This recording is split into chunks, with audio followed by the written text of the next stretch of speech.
नमस्कार, मैं चुनचुन कुमार। स्वागत है झारखंडी हिंदी न्यूज पर। चलिए जानते हैं आज की छोटी बड़ी सभी महत्वपूर्ण खबरों को। गर्मी की आहट से ही शहर की आवासीय कॉलोनियों में होने लगा जल संकट। जमशेदपुर शहर में करीब 250 आवासीय कॉलोनी अपार्टमेंट हैं, लेकिन उनमें से लगभग 40% में ही सही तरीके से वर्षा जल संरक्षण सही ढंग से काम कर रहा है। यही वजह है कि गर्मी की आहट के साथ ही आवासीय कॉलोनियों में जल संकट शुरू हो गया है। इसकी बड़ी वजह है कि वर्षा जल संरक्षण के लिए जो कानून बने हैं उनका अनुपालन ठीक से नहीं हो रहा है। दूसरी ओर बिल्डर या हाउसिंग सोसाइटी के लोग भी इसे गंभीरता से नहीं लेते हैं। जल संकट शुरू होता है तो अफरा तफरी मचती है। विभाग भी इसके लिए सक्रियता दिखाता है, लेकिन बारिश शुरू होते ही वर्षा जल संरक्षण के प्रति उठी ललक या अफरा तफरी कम हो जाती है।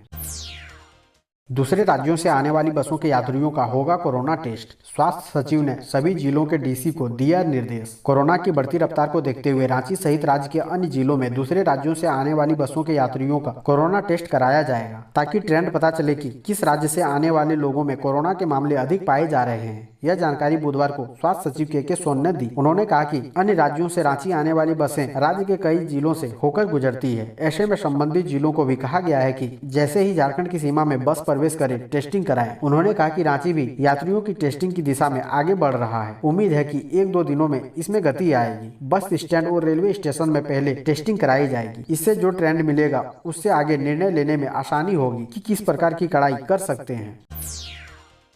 रांची के 1.41 लाख लोगों ने कोरोना के बाद भी दिए 51 करोड़ होल्डिंग टैक्स। राजधानी के लोगों ने कोरोना से खराब हुई आर्थिक स्थिति को नजरअंदाज कर जिम्मेदार नागरिक का फर्ज निभाया। रांची नगर निगम को 51 करोड़ रुपए होल्डिंग टैक्स दिए, जो पिछले साल के मुकाबले करीब 6 करोड़ रुपए अधिक है। पिछले वर्ष निगम को होल्डिंग टैक्स के रूप में 45 करोड़ रुपए मिले थे, लेकिन इस बार वित्त वर्ष 2020-21 की समाप्ति पर बुधवार शाम 6 बजे तक कुल 1.01 लाख घरों से कुल 47 करोड़ रुपए जमा हुए। वहीं 4 करोड़ रुपए सरकारी कार्यालयों से मिले।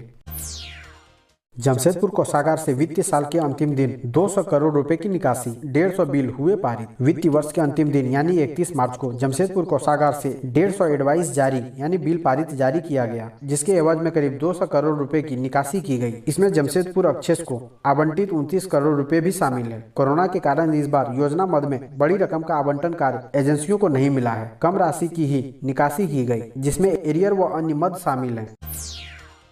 सिविल कोर्ट में फिजिकल सुनवाई पर हफ्ते भर रोक 7 अप्रैल तक वर्चुअल मोड में होगी। कोरोना से सिविल कोर्ट के स्टाफ और अधिवक्ताओं का संक्रमित हो जाने के बाद केस की सुनवाई वर्चुअल मोड में होगी। बार एसोसिएशन के अध्यक्ष शंभू प्रसाद अग्रवाल ने सिविल कोर्ट प्रशासन से फिजिकल सुनवाई पर रोक लगाने की मांग की। उनके आग्रह पर सिविल कोर्ट प्रशासन ने 7 अप्रैल तक फिजिकल सुनवाई पर रोक लगा दी है। 7 अप्रैल तक नया और पुराना बार भवन भी सील रहेगा। यहाँ अधिवक्ताओं के प्रवेश पर रोक रहेगी। उन्होंने अपील की, आवश्यक न हो तो मुवक्किल को कोर्ट न बुलाएं।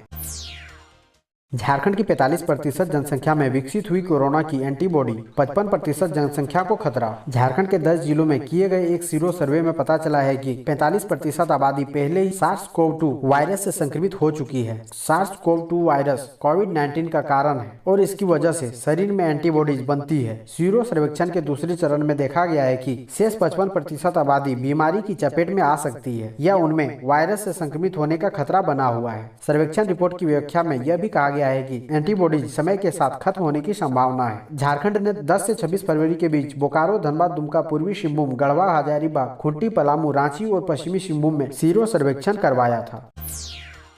एकलव्य विद्यालयों में शिक्षकों की नियुक्ति के लिए ऑनलाइन आवेदन शुरू। झारखंड के 8 समेत देश भर के एकलव्य विद्यालयों में प्रिंसिपल, वाइस प्रिंसिपल और शिक्षकों की नियुक्ति के लिए विज्ञापन जारी कर दिया गया है। अभ्यर्थी इसके लिए 30 अप्रैल तक ऑनलाइन आवेदन कर सकते हैं। एकलव्य मॉडल आवासीय विद्यालय शिक्षण कर्मचारी चयन परीक्षा के आधार पर राष्ट्रीय आदिवासी छात्र शिक्षा समिति शिक्षकों का चयन करेगी। जो अभ्यर्थी जिस राज्य के निवासी होंगे वह उसी राज्य के खाली पदों के लिए आवेदन कर सकेंगे। अभ्यर्थी 30 अप्रैल तक रात 11:50 तक आवेदन और फीस का भुगतान कर सकेंगे। वहीं अभ्यर्थी राष्ट्रीय प्रशिक्षण एजेंसी के वेबसाइट से अधिक जानकारी प्राप्त कर सकेंगे। बढ़ते कोरोना को लेकर झारखंड सरकार का आदेश, जहां ज्यादा मरीज वहां कराएं ज्यादा टीकाकरण। झारखंड सरकार में स्वास्थ्य सचिव के सोन ने कहा कि जिन क्षेत्रों में ज्यादा मरीज मिल रहे हैं वहां पर प्राथमिकता के आधार पर ज्यादा से ज्यादा टीकाकरण कराएं, ताकि कोरोना के बढ़ते प्रकोप को रोका जा सके। साथ ही जिनकी रिपोर्ट पॉजिटिव आ रही है उसकी सघन कॉन्ट्रैक्ट ट्रेसिंग करते हुए संपर्क में आने वालों की जांच जरूर कराएं एवं पॉजिटिव पाए गए मरीजों की ट्रैवल हिस्ट्री भी लें। स्वास्थ्य सचिव बुधवार को रांची समाहरणालय के सभागार में जिले में कोरोना की जांच, उपचार व टीकाकरण आदि की व्यवस्था की समीक्षा कर रहे थे।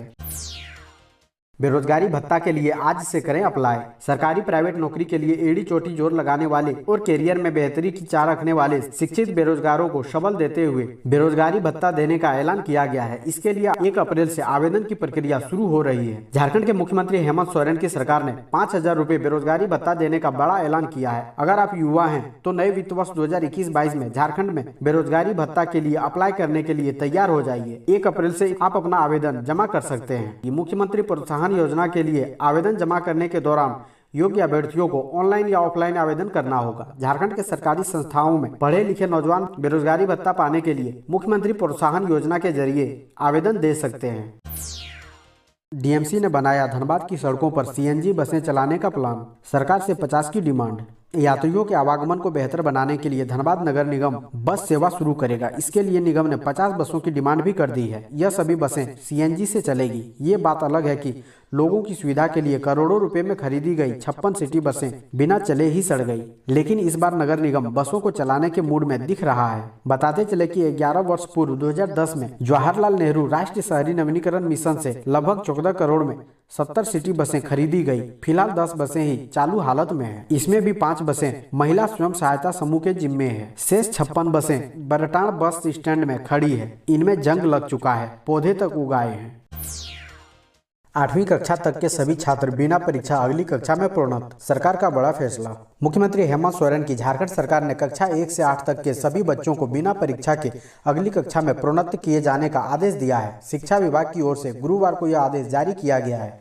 सरकारी स्कूलों में पढ़ने वाले कक्षा 1 से 8 तक के सभी बच्चों को बिना परीक्षा अगली कक्षा में प्रोन्नत करने का आदेश प्राथमिक शिक्षा निदेशक भुवनेश प्रताप सिंह ने दिया है।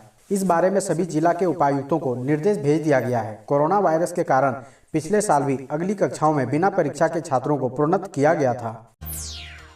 इंदिरा गांधी आवासीय विद्यालय की 29 छात्राएं मिली कोरोना पॉजिटिव। रांची के बुड्डू नगर क्षेत्र में स्थित इंदिरा गांधी आवासीय उच्च विद्यालय के हॉस्टल परिसर में गुरुवार को कोरोना जांच शिविर में 83 लोगों की जांच की गई। इसमें 24 छात्राओं सहित एक अन्य स्टाफ कोरोना पॉजिटिव पाया गया। यह जानकारी होते ही शिक्षा विभाग व विद्यालय में हड़कंप मच गया। जानकारी के अनुसार बुधवार की दोपहर में कुछ छात्राओं को सर्दी, खांसी और बुखार आ रहा था। इसे देखते हुए विद्यालय की वार्डन कुछ छात्राओं को जाँच के लिए बुड्डू अनुमंडल अस्पताल ले गयी। यहाँ जाँच में 4 छात्राएं कोरोना पॉजिटिव पाई गयी। इसे देखते हुए बुड्डू वीडियो सीईओ एवं अनुमंडलीय अस्पताल उपाधीक्षक गुरुवार को विद्यालय पहुंचे और हॉस्टल परिसर में कोरोना जांच कैंप लगाकर 83 छात्राओं की जांच की। इसमें विद्यालय की एक महिला गार्ड सहित 24 छात्राएं कोरोना पॉजिटिव पाई गई।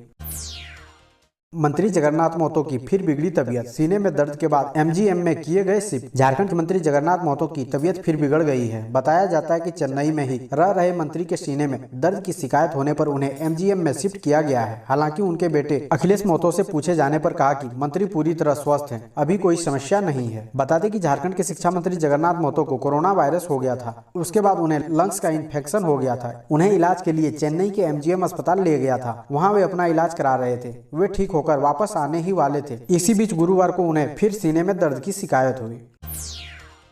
कार्यकारिणी की बैठक में सरकार की उपलब्धियों पर फोकस करेगा झामुमो। उपचुनाव पर भी चर्चा। सत्तारूढ़ झारखंड मुक्ति मोर्चा राज्य सरकार की उपलब्धियों के अधिकाधिक प्रचार प्रसार पर फोकस करेगा। 3 अप्रैल को होने वाली मोर्चा की केंद्र कार्यकारिणी की बैठक में इस संबंध में रणनीति बनेगी। बैठक मुख्यमंत्री आवास में होगी, जिसकी अध्यक्षता कार्यकारी अध्यक्ष हेमंत सोरेन करेंगे। सरकार गठित होने के बाद झारखंड मुक्ति मोर्चा के केंद्र कार्यकारिणी समिति का यह पहला जुटान होगा। कोरोना वायरस संक्रमण की वजह से यह बैठक लगातार टल रही थी। बैठक में राज्य सरकार की विकास योजनाओं को निचले स्तर तक पहुंचाने का निर्देश जारी होगा, ताकि संगठन का जनाधार और मजबूत हो। 7 अप्रैल से चलेगी रांची देवघर इंटरसिटी। पहले की तरह जनरल टिकट पर सफर की इजाजत नहीं। इंतजार की घड़ियां खत्म। रेलवे ने गुरुवार को रांची से देवघर जाने वाली इंटरसिटी एक्सप्रेस को चलाने की घोषणा कर दी है। 7 अप्रैल से रांची से देवघर और 8 अप्रैल से देवघर से रांची के बीच ट्रेन चलने लगेगी। इस ट्रेन के टाइम टेबल में कोई बदलाव नहीं किया गया है, पर अब देवघर से रांची जाने के दौरान धनबाद में 3 मिनट के बजाय 5 मिनट का ठहराव होगा। 17 कोच के साथ चलने वाली ट्रेन में 14 जनरल कोच, एक एसी चेयर कार और 2 SLR जुटेंगे। स्पेशल बनकर चलने वाली ट्रेन का किराया नियमित ट्रेन से ज्यादा होगा। लॉकडाउन के बाद रेल परिचालन शुरू होने के बावजूद रांची देवघर इंटरसिटी का परिचालन नहीं हुआ था। इसे चालू करने की मांग की जा रही थी।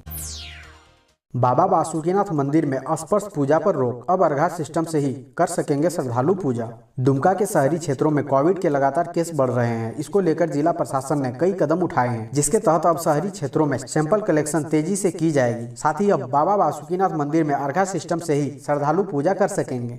सिविल एसडीओ महेश्वर महतो ने बताया कि कोविड-19 के बढ़ते मामलों को देखते हुए बासुकीनाथ मंदिर में अगले आदेश तक के लिए अर्घा व्यवस्था के तहत सीमित संख्या में श्रद्धालु पूजा दर्शन कर सकेंगे। ऑनलाइन निबंधित श्रद्धालुओं को ही मंदिर परिसर में सामाजिक दूरी के साथ प्रवेश की अनुमति दी जाएगी।